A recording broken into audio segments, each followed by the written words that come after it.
Welcome back to the Quantum Connection podcast. Thank you so much for being here. I'm your host, Vanessa Baldwin, with my co-host, Heather Crimson. And today we have a special guest with us. We have Andeea Rae. She is a licensed addiction counselor for 6 years, and she's also a fellow graduate of the Applied Quantum Biology Collective. She's an applied quantum biology coach like we are. And we are so excited to have you here, Andeea. Thank you so much for coming on the podcast. Okay. Oh my gosh, thank you so much for having me on the podcast. I'm excited to have this conversation. Yes. Yeah. Yeah, I mean, we when I first saw you come on the scene in the quantum world, I thought, "Oh my God, finally somebody who's going to focus on addictions," because I'm sure that there's people who are in the closet about being in recovery. Can't think of any people off the top of my head, but now you're just bringing all the magic, all the goodness, and what a needed area. I can just say, outing myself here, coming from a family of severe addicts with lots of trauma around that, I just am so grateful for you and your work. So tell us about how you got here. Well, thank you for saying that, Heather. I recover out loud, so that's what I'll be doing today. Fabulous. I'm sorry, what, so you just asked me a question and then How did you get here? Like, tell us about your Okay. journey, about, sort of the highlights of what you've been through. And because this is a very unique place, right? That we're in this quantum world that most people are like, what in the heck is that? So tell us Yes. about the highlights for you. So, well, I'll share pieces of my story, but so how I got to the quantum space is, I'm almost 16 years into recovery, and you know, it's been it's been quite the journey. In my story, I'll share about kind of how I got into just the recovery world, because I didn't even know what the term recovery meant until I was 18 years in recovery. Wow. So the way I got into the quantum space is I had a co-occurring disorder of bulimia nervosa. And so if I wasn't using, my eating disorder was very active. Mm. So now with that, going into recovery from both of those things, so my drug of no choice was methamphetamines, and my eating disorder, I, you know, see myself as in recovery from both of those things. Once I entered the space of not using, I also stopped my eating disorder behaviors. And with no professional guidance, which I don't ever recommend anybody do. It's hard. But that being said, I yo-yo dieted. That just threw me right in. So the way that I stopped my bulimia was I became vegan, because my mindset was, well, if I eat organic food, and I don't even know why I chose to be vegan. I don't even think I knew really what vegan meant. I think I was eating more vegetarian than I was vegan, but either which way, I was vegan, vegetarian, or whatever, because it was like a cool thing to do. And I was like, well, this might be the way I'm supposed to eat. And if I'm eating all this organic food that I pay really good money for, I won't want to throw it up. It'll be nutritious for my body, and I will keep it down, and there'll be no issues, because, something that is unhealthy, processed foods, of course, those were the types of foods that I would binge on when I would have a binge, because I knew that they were coming up anyway. So it didn't really matter what those foods were. So I just wanted to make sure I wasn't eating junk food, is what I would have called it back then. I wouldn't have used the word processed. I didn't really know what that meant. But that just kind of led to health issues for me. I had a lot of hair loss. I remember having a lot of gut issues. I remember having irritable bowel syndrome. I would be really sensitive to certain foods, but I would never call myself allergic to anything. There was always an issue. Like it was just kind of stressful to eat, because And I just always knew there would be an issue. You didn't have most of those before you became vegan vegetarian? No. Wow, that's so No, interesting. because when you're with my drug of choice, drug of no choice, however people want to say it, you don't eat. You don't have an appetite. Right. So I spent many years, what I was living off of was, I remember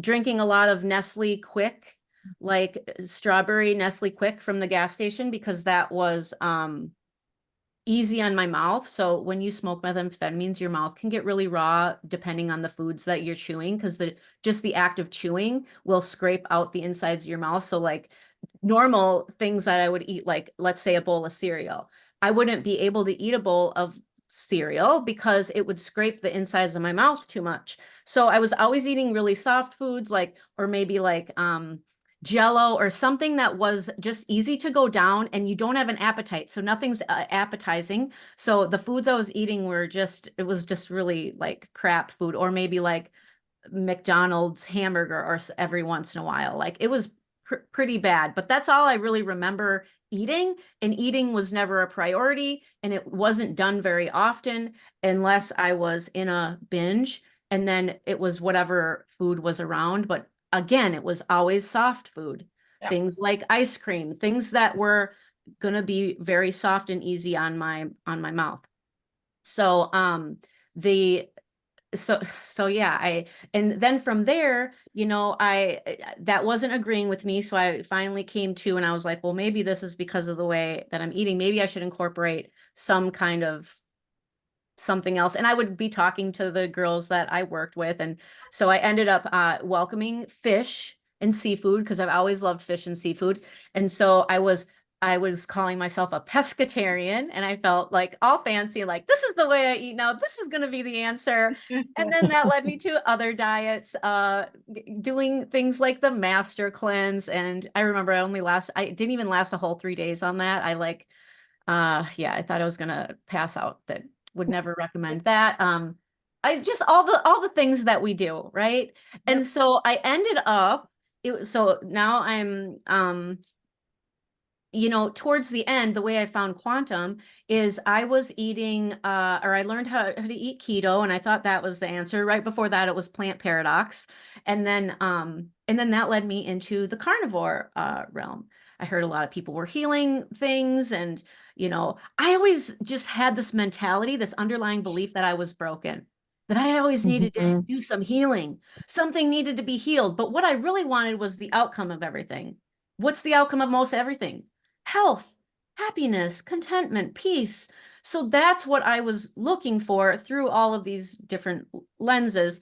And when I was in different carnivore groups, not all of the groups, but some of them were quite dogmatic.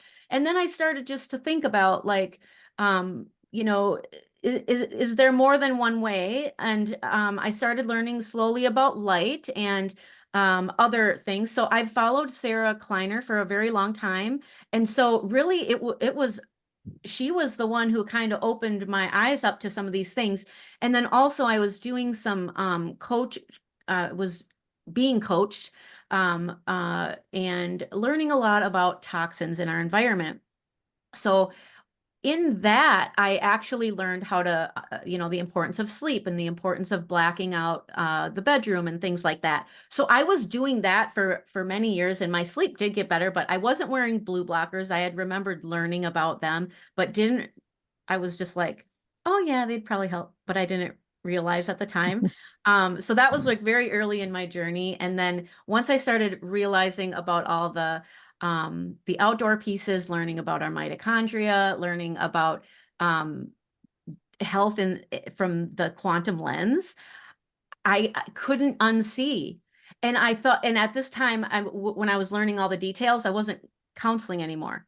So I was like, oh my gosh, I would have been implementing all of these things and talking more about all of these things had I known at the time. But I was doing the best, not that I wasn't doing good work. I believe I was a very good counselor, and I've helped hundreds of people, but I would have been sharing more about the blue light toxicity being an issue, and I would have been sharing more about like, I just remember like teaching grounding, right? Grounding had a different meaning. It was more about finding peace, maybe if you're in a triggering situation, that kind of thing. It wasn't really about connecting your bare feet to the earth, like how I see it now, like earthing, if you will.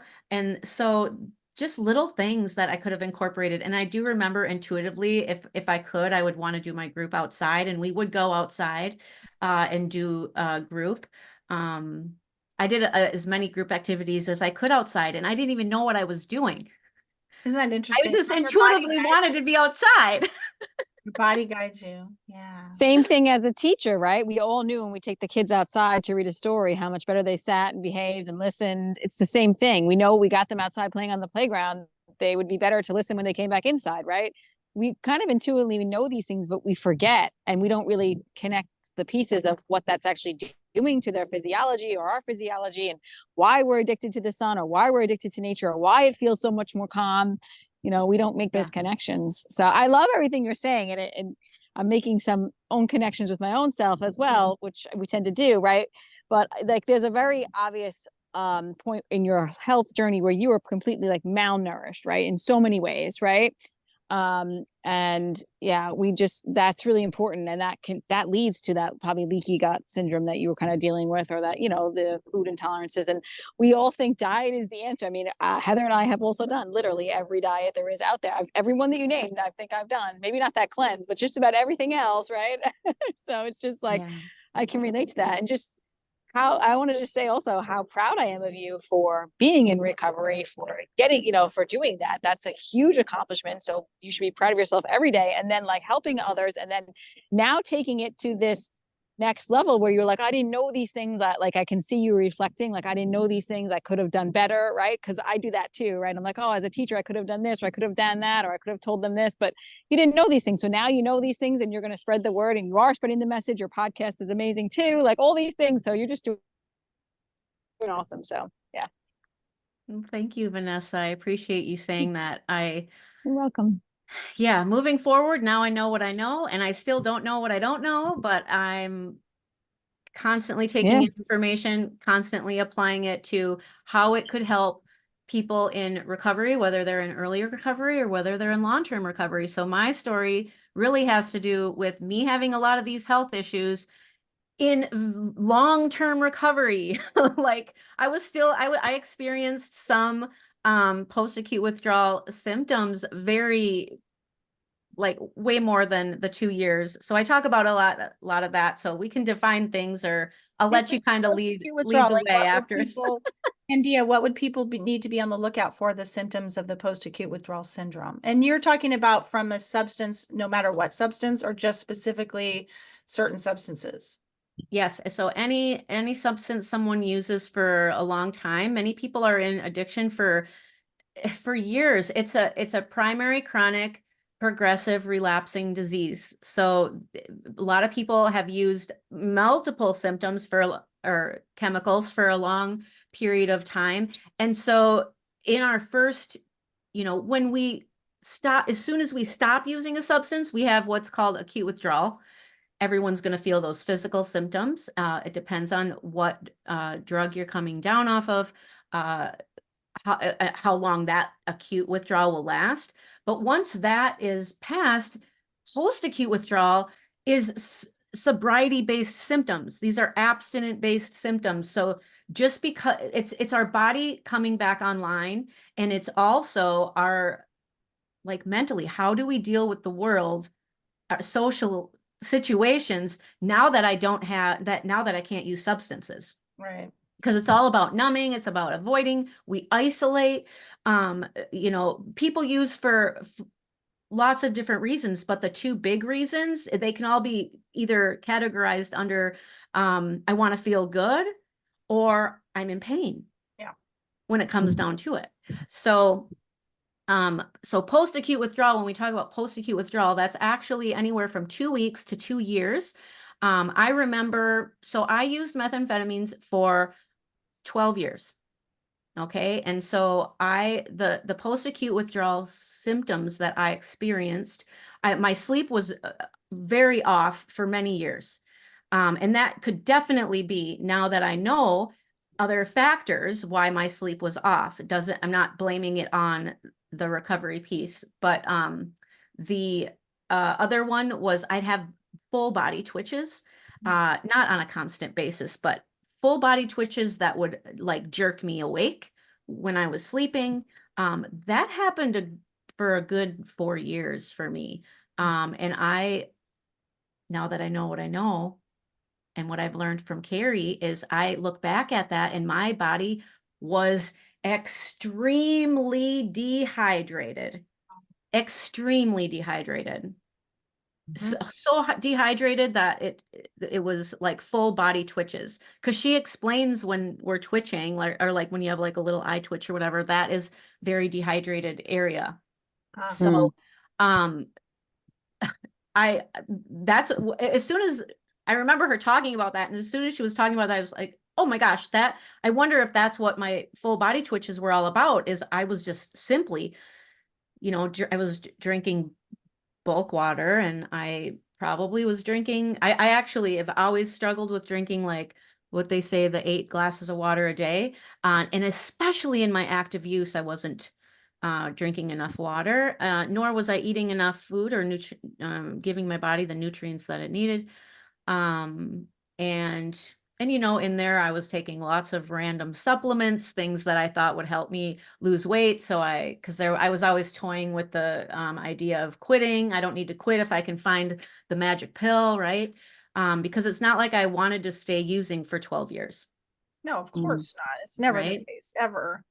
Who Yeah. would choose that, right? So, and I just have to say, like, I'm so profoundly grateful for how you bring to the table this authenticity and you destigmatize it all, because there's so much shame around the whole idea of, substance use and addiction and whatnot. And good people do good drugs and bad people do bad drugs and all that horseshit. So I'm just really appreciate how you just bring it all out there, and there's no judgment around it at all. Like, you don't shame yourself. And so, because I think that's one of the things that's essential, as you know, struggle that people have with how to untangle themselves from this whole coping strategy, as I call it, is the shame piece. So I just want to point that out, because I can see that so clearly. You've either done a lot of work or you've had a lot of support around that, and that's not something that handicaps you, like a lot of people, and they don't talk about it. Like, they're not going to come out and talk about it like you do. So just you talking about it in the way that you're doing, which you make it seem like effortless,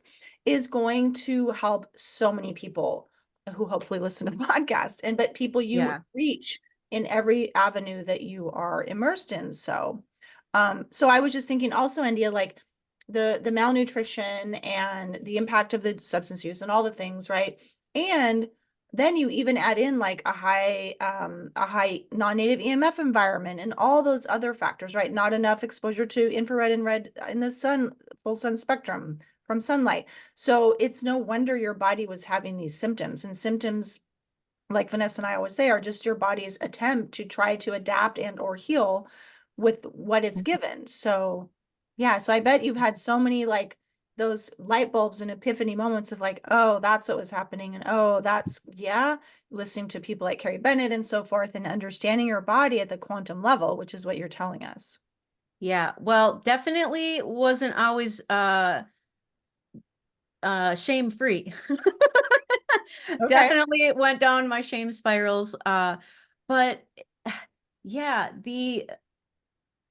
okay, so for those, I know that a lot of people are listening that don't know anything about kind of the culture of methamphetamine use, but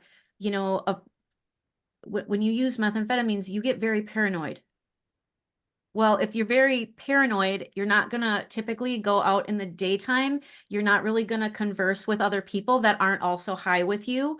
You're definitely going to avoid your family. So you're isolating, but not only are you isolating from community, you are isolating at night in your, like, you're a night owl. Yeah. And that's putting it lightly. You're an all-nighter. you know Yeah. and so you're avoiding the day. And if you can, that's actually the time that you prefer to sleep, because then you're just sleeping through, waiting through the day, right?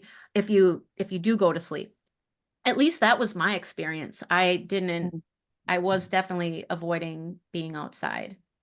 And Yeah. under lots of blue lights, going to lots of casinos too, especially in the early wee hours in the morning. So that's like blue light crazy stimulating place. to be at the wrong hours of the day. Right. So you're almost like a shift worker, not that, not to compare it that way, but it kind of was like you're being using that way, using those things, kind of put your body in the backward circadian rhythm, right? You're doing the opposite of what we needed to be doing. And of course, we all know the power of sunlight. So yeah, it's just amazing. So what are the benefits have you seen like in your own health from implementing quantum strategies and stuff like that? Like what are the benefits that you've seen personally? Well, I remember wearing finally getting blue blockers, and I think in the first 2 days my sleep was better.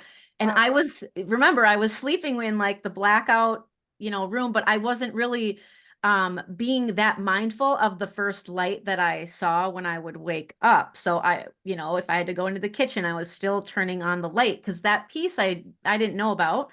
And so yes, I was sleeping in a blackout room, but was I using blue blockers, and did I know like the certain little tweaks that I needed to know? No, I did not. So once I did learn those things, I remember my sleep getting just really on point. So I clearly had sleep issues, but it wasn't affecting me as much. And I used to have just like random pain, like just like I was just like, is this me getting old? Is this arthritis coming on? Like, what is this? I would have random like pains, and though I don't experience those anymore, my gut and my irritable bowel syndrome and uh, had very bad gas, all of that. Oh, and of course, eating an ancestral, more local, seasonal diet, which or I don't even want to call it a diet. That the way that we are meant to eat, filling our body with the nutrient dense foods, huge. Yeah. So huge, Especially, you yeah. guys. Yeah. That's Especially so in your freeing. case. Yeah. Yeah. It's Like huge. it makes me very emotional because I felt like I was just trapped when it came to that. I thought eating was all the whole entire piece. And when I Mhm. realized the simplicity of it, I mean, I had a lot of shame around that. I was like, man, I was wasting a lot of time. Why wasn't I listening to my body? Why wasn't I just doing things at like nature's the answer? I realized just the simplicity that nature always has the answer. And that was just so freeing on so many levels. Not only that piece, but like when I was learning about like the toxins in my environment and just like I mean, I'm talking about aspects of my entire life, the clothing I wear, the things that I use to clean the house, the just little tiny things, all of those things, like those toxins bioaccumulate in the body. So learning about all those things, every little tiny thing that I would shift was a behavioral change. So it happened over years, but I would just, as my health compounded from all the choices that I was making, I was a little bit more free, and then a little bit Mhm. more free, and then a little bit more free because I had layers of cross addiction. So cross addiction is just you quit using your main substance or what have you, and then you have other things that you're addicted to because your brain is still in that addictive state. Your stop and go button still doesn't work, so you apply it to things. I applied it to things like shopping. I would overspend.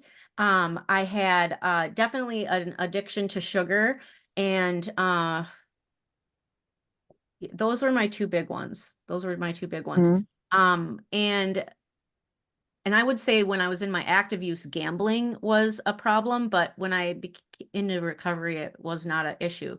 I had no urge to do it because I think the reason I had an urge to do it is because I was bored in the middle of the night at times. So I would go do that to pass time.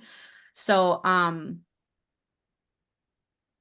oh, I remember where I was going. So with my shopping addiction, as I learned how to live more simply, as I learned how to live with nature's rules, it allowed me to be more free, but that led to less consumption of things that I normally would have purchased or felt like I needed. It freed up a lot of time for me. So my journey of recovery is not just a journey of my leaving substance use, but it's a journey of just like leading me to live more by nature's rules and nature's laws. And that has been key for I me. love that you said that it's like a freedom for you, because I feel that too. And me, it's a freedom from my chronic pain and my chronic symptoms and things like that. So that's a sense of freedom. But some people look at it as restrictive. Oh, you get up at the sunrise every morning, you go to bed early, you wear those blue blockers, you don't go out night partying all night long. They feel like that's restrictive. Some people see that as a restrict, but I see it as, like you, as a freedom to, I live a healthier, more vital, happy life. I mean, and I guess everybody has an addiction to something, right? Kind of in ways, right? But we're meant to be addicted to the sun, right? And I find myself so addicted to it, like in the best way. Like we're out away, I'm like, I literally like so excited to get up to see the sunrise and be outside. Like it's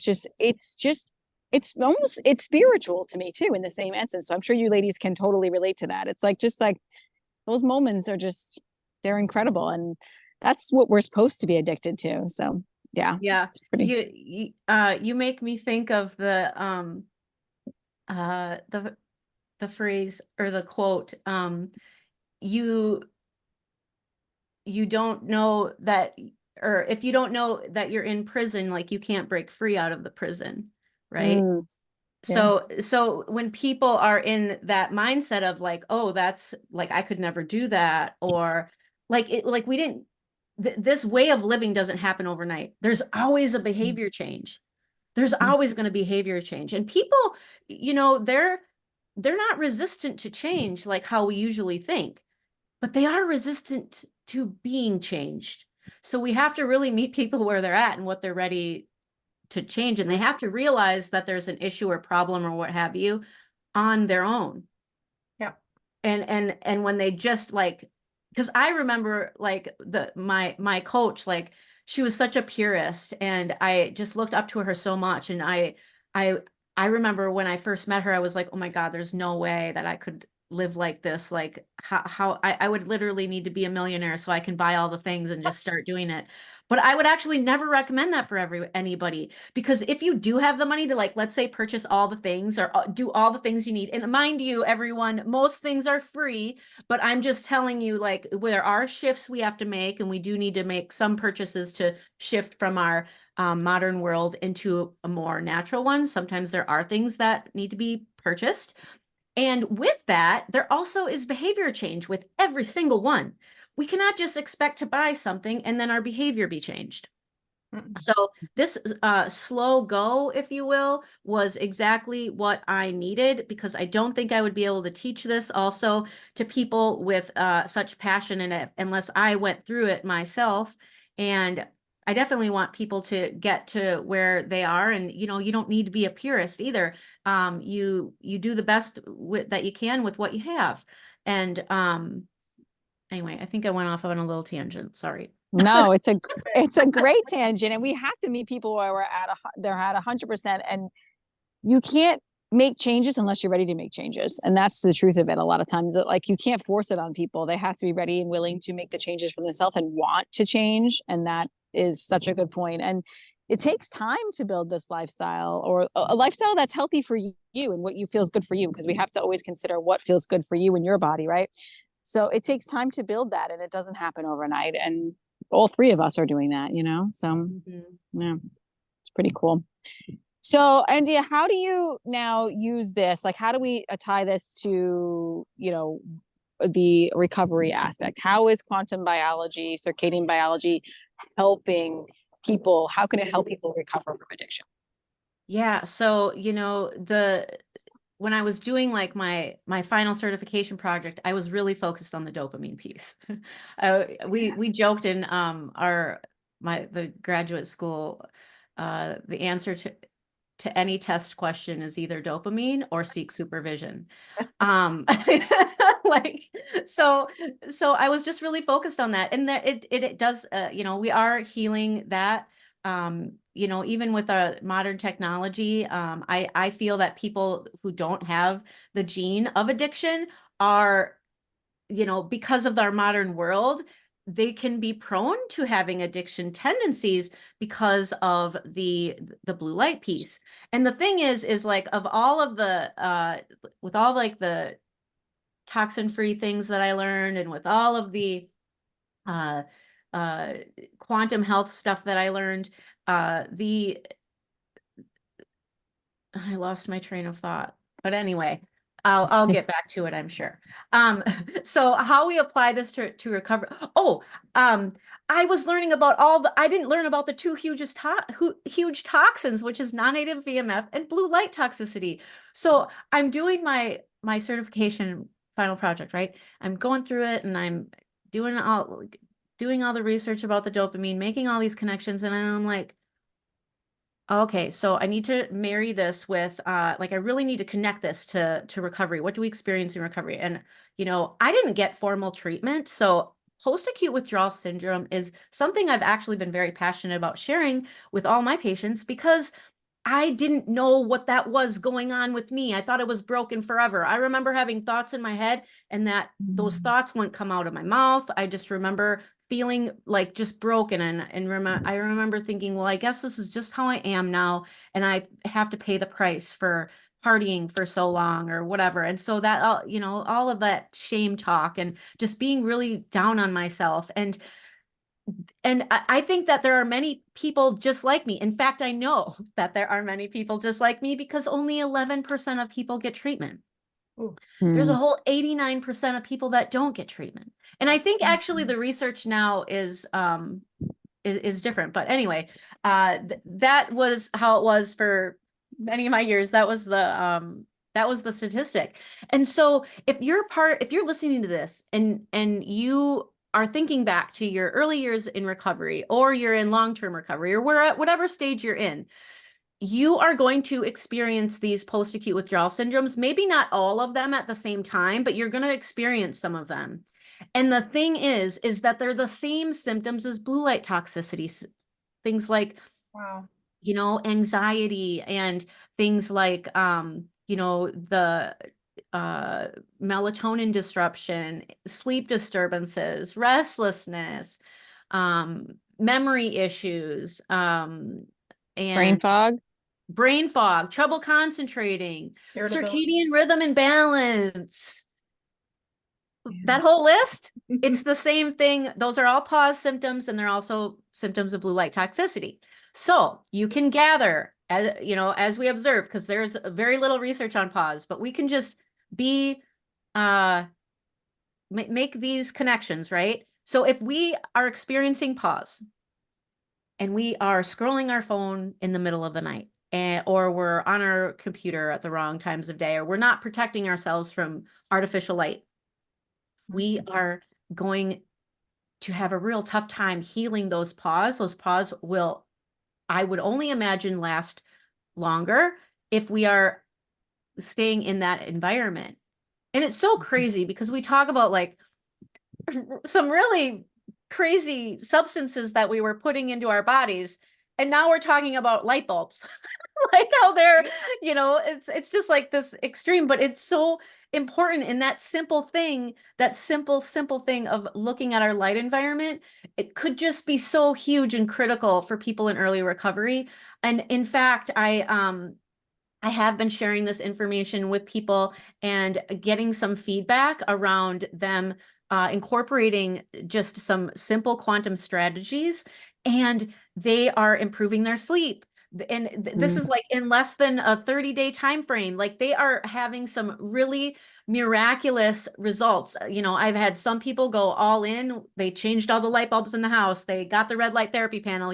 Some people do like a lot of the things, but then there's some people who are just simply going out and doing the grounding, going out and getting the morning sunrise. And though they're having just a great experience, and they are lowering their anxiety, and their sleep is getting back. I swear, I could say like 90% of people that I helped would like every single week they would fill out this form, right? And part of the form was they had to note what pause symptoms they were experiencing. And almost every single time it was sleep was circled, And we would be constantly processing this topic in group. Oh my God, if I only knew what I know now, how we could have, like the things that we could have talked about around sleep and getting our sleep back on track. Not that the things that I was sharing were wrong or bad, like they were all good tips and everything and like good things to do, but the light environment is just really, really huge. And that goes back to the term or the saying, you know, we can't get healthy in the environment we got sick in. Well, in recovery, that has two big meanings now in my head. So that has the meaning of, am I going back to a negative environment as far as like my relationships? And also, am I going back into the same light environment or the same non-native EMF saturated environment, blah, blah, blah. So now to me, that has to be explained in two avenues. Well, So because the thing is as we know, addiction has this foundation of some kind of trauma, in my opinion, and there's an emotional component. So that contributes to inflammation, right? And that's going to affect how the quantum aspect of our body as an electromagnetic organism is going to function. So you have that, and then you layer on top of that the environmental things as far as the blue light and all the other things, non-native EMFs. So imagine the amount of inflammation the body is trying to deal with. So you're systematically decreasing the inputs from the environment that contribute to that inflammation. Of course, one of them is through treatment, is helping with relationships, and that's always a big focus with really good treatment centers and whatnot, is dealing with the family issues and family systems and all the things, right? So, but then the gaping hole has been, and obviously the sad thing is that, well, that's out of our scope. Like we can only do so much with diet and lifestyle or whatever. That's how the scope of practices, I think, hinder our ability to have a holistic approach, is that, you know, we're being told that you can't practice out of your scope. But really what we need, like you're doing, Andeea, is bringing the whole thing, how do you decrease inflammation is the way that I look at it. What is it that's preventing your system from feeling safe in your body, you know, relaxed, at ease, where you don't need to go out and do these things that are going to be coping strategies to help with whatever inner angst there is, which has an emotional component, which is the same as a physiological component because they're the same things. We always tend to think of it as something else. So it's all the same. So the beauty of it is when you bring in the quantum piece of the blue light and the earthing and all of that, it's going to help soothe everything, the inflammation in your body, so that things can become less difficult overall, gives you more capacity to, and the internal motivation to want to continue to do these things. Because that's what has to happen first, is that internal motivation of like, it's okay for me to feel better. I can affect change and have the agency to make small changes behaviorally, like you mentioned, which will help me to have a different experience in life. And then I'm not as drawn to the substances, right? yeah, yeah.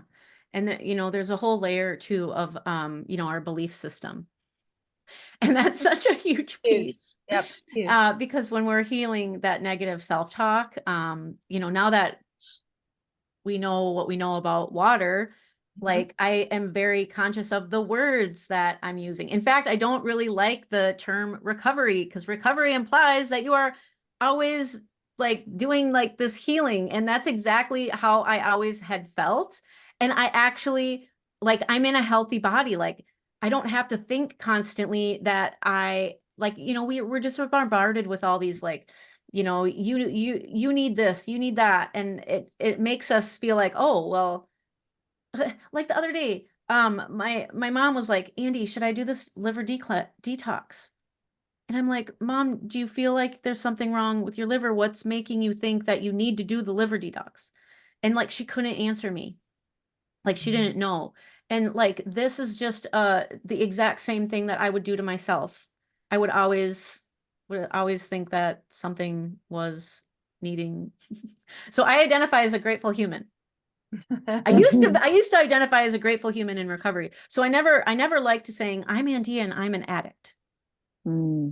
That like I'm not. That's not my identity anymore. Yeah, Like I love I that. used to very much identify with that girl, and that girl is gone. She's I love that. gone. And even when we say like we should be addicted to the sun, like some people are gonna think, whoa, like does that mean I'm laying in the sun like on a constant basis and like I'm getting sunburned? Because like a lot of people just don't know like the protocol, right? So I don't know how I'm gonna word that, but like I'm careful to say uh just because of the stigma around the word addiction, because there's a very like you know, healthy way to get sunlight, and like I'm very fair-skinned person and I don't burn in the sun. I used to burn in the sun because I used to only go laying out in the sun during UVB. So of course I was burning. Yep. Right.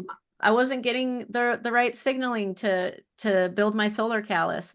So once we understand that though, we definitely feel like this just internal need to get our light and the sunlight. It's like the Chanel of lights, whatever you want to call it. It's the creme de la creme. Like it is the best light. No artificial light is close to sunlight, like, and it's free. All we have to do is step outside or open a window, even if the sun isn't shining. That was something that like I would get hung up on, like, because I live in the Pacific Northwest, and I would be like, well, if I need to get my sunrise and then the sun doesn't rise, but the sun is rising, but it's behind the clouds, it's behind the, you know, but, and I used to also think that I needed to go find it so I could watch it. Like, and, and so like there was all these things that because with addiction, you have very black and white thinking. And that thinking still to this day, like I have to recognize it. And so when I learn new things, I have to make sure that I'm not thinking in terms of just like this all or nothing thought process when I'm learning things, because there's a gray area, and it's like we just have to step outside. We're getting the we're getting the light, even if we can't see the sunrise, and even if it's on a cloudy day, we are getting it.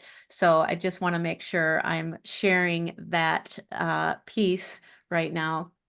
But to what you said earlier, Vanessa, you said, you know, we should be addicted to the sun. And yes, we should be addicted to the sun in a healthy way. But you know, that's just our society has stigmatized that word so much.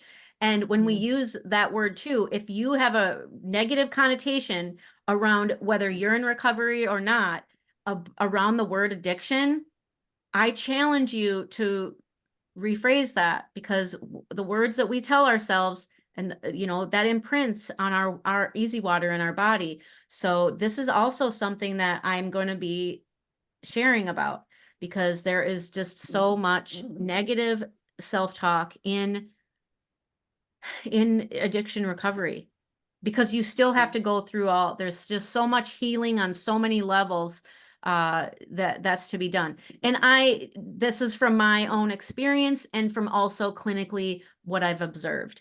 There's so much work that we can do, and there's always a quantum connection. Yeah, I love that. That's awesome. Yeah, it's a really good point, you know, so it's beautifully stated. Yeah. Yeah.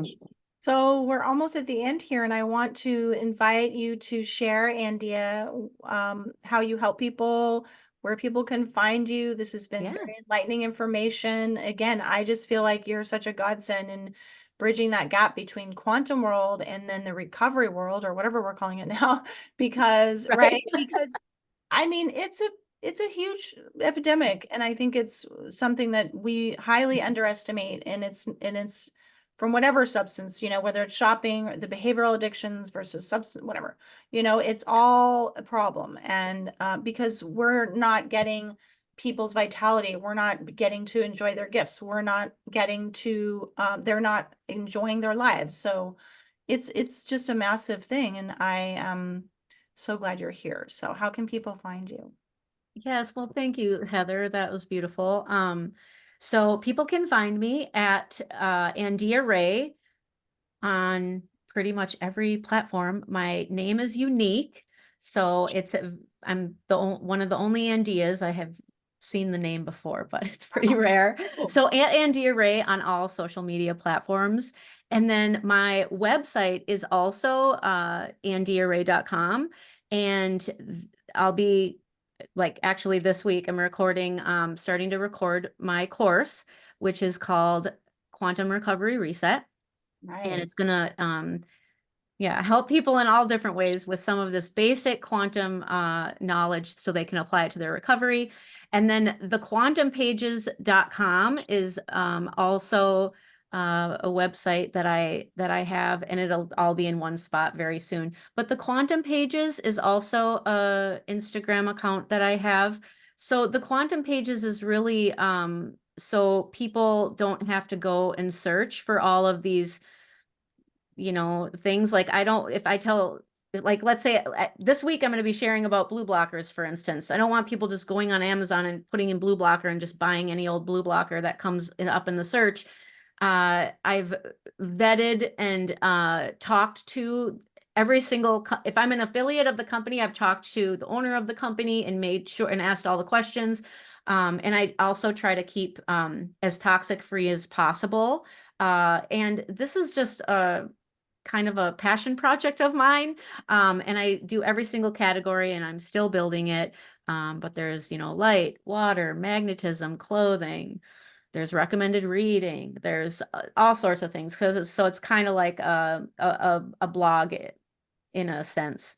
But that, I think that has been very helpful for people, so they don't have to worry about, you know, finding these things on their own. They can take recommendations, and they can also, I welcome people to always question. That's why the Quantum Pages exists, because I always question.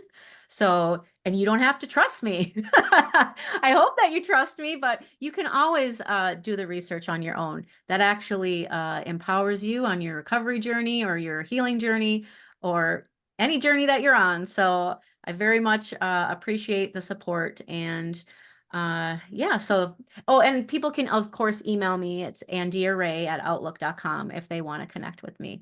Andeea. Awesome. Yep. ANDEEARAE at outlook.com. Perfect. And you also have your podcast that you're doing as well. Yes, thank you, Vanessa. My podcast is called Quantum Recovery, and I do truly feel that everyone could benefit from this information, whether you're in recovery or not. So Absolutely. yeah, the episodes are short and sweet, and I'm excited to share all the things. There's so much that I want to share. It's gonna be something that I hope really does serve, because that's what this is all about, is serving and making sure people have the resources that they need, so they don't have to kind of go through the struggle and motions like I had to go through. And also, you know, you both are doing such great work, and Thank you. you know, just like Thank you. Thank you. we all are. So Yeah. Thank you. Well, you are a beautiful resource and support to the community for people in recovery, for people who just want to better their health and do all the things. So everybody go check out Andeea, follow her, and, you know, be connected and listen to the podcast. And yeah, thank you so much for coming on the show today. You were a delight to chat with. thank you both so much. Thank you, Andeea.